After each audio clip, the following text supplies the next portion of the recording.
दादा आपसे बैर नाही, राजन तेरी खैर नाही, असं म्हणत उमेश पाटील यांनी बंद पुकारला। अजितदादांच्या दौऱ्यावेळीच हा बंद पुकारला गेल्यामुळे दादा चिडले असावेत कदाचित।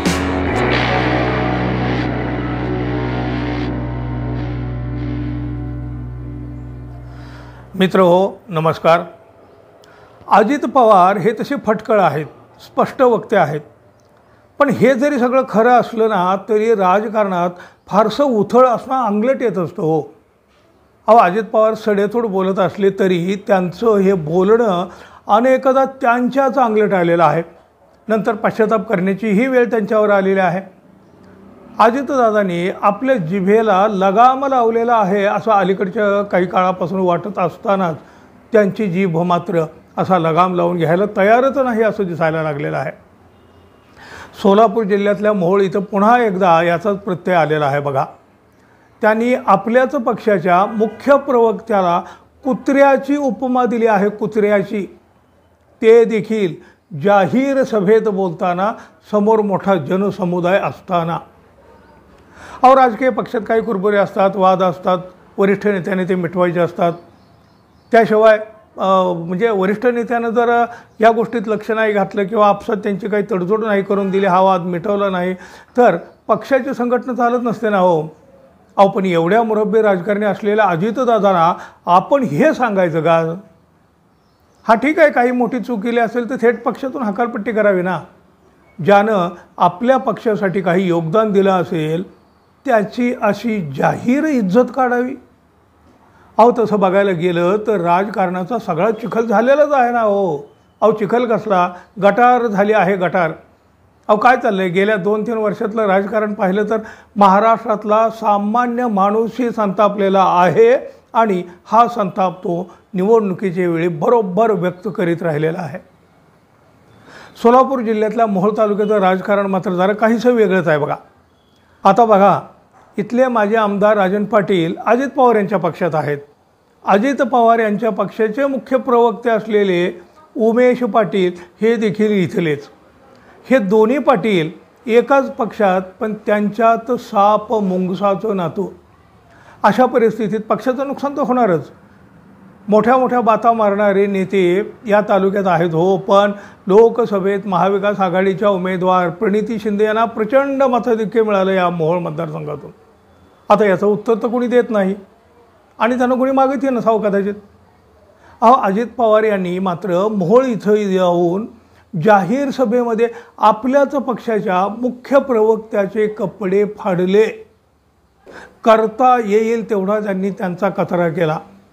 जाहीर सभेत बोलताना त्यांनी आपल्याच प्रवक्त्याला कुत्र्याची उपमा दिली आणि 2 गटात असलेली रुंदी आणखी वाढवण्याचं काम अजितदादांनी केलं, म्हणजे पक्षाच्याच कारभाऱ्यांनी केलं।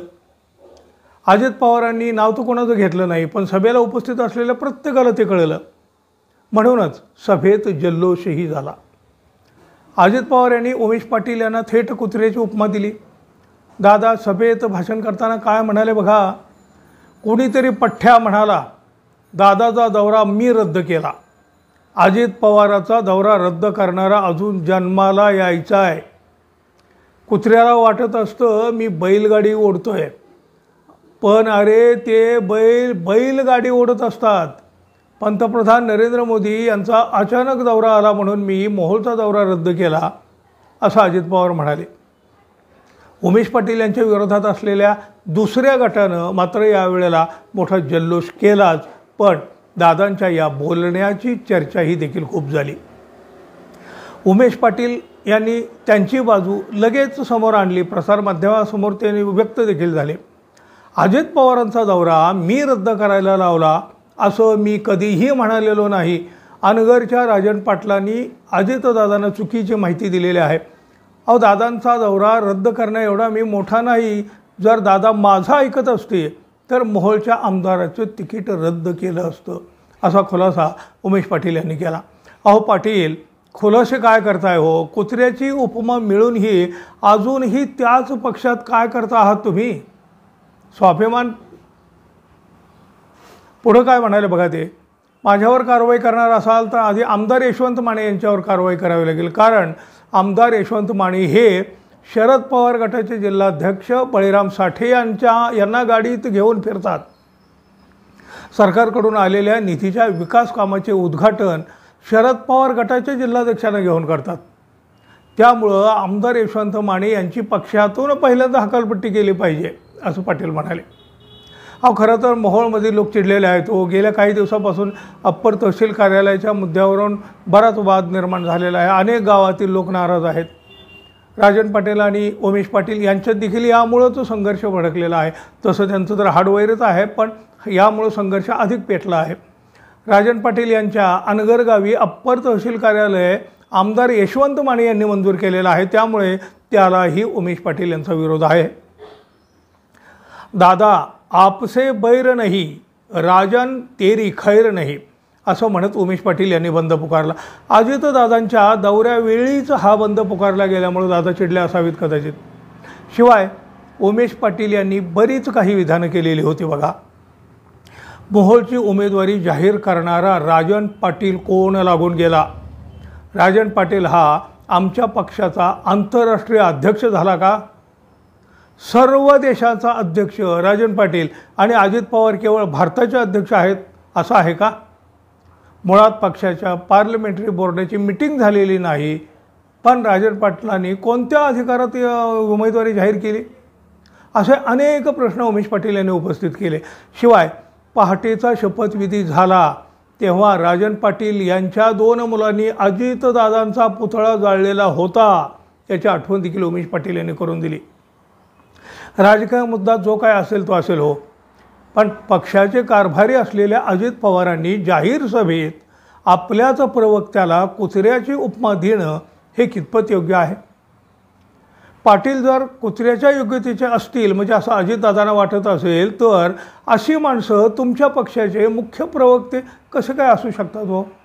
आणखी अशा प्रकारची किती कुत्री तुमच्या पक्षात आहेत?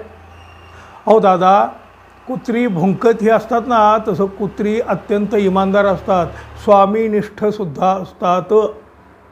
तुम्हीच तुमच्या पक्षातील लोकांकडे जर असं कुत्री म्हणून पाहत असाल तर देवच तुमच्या पक्षाचे काय करायचे ते ठरवेल। वाचणारच असाल हा पक्ष तुमचा तर तो देवच वाचवेल, पण तो देवसुद्धा वाचवेल का नाही सांगता येत नाही।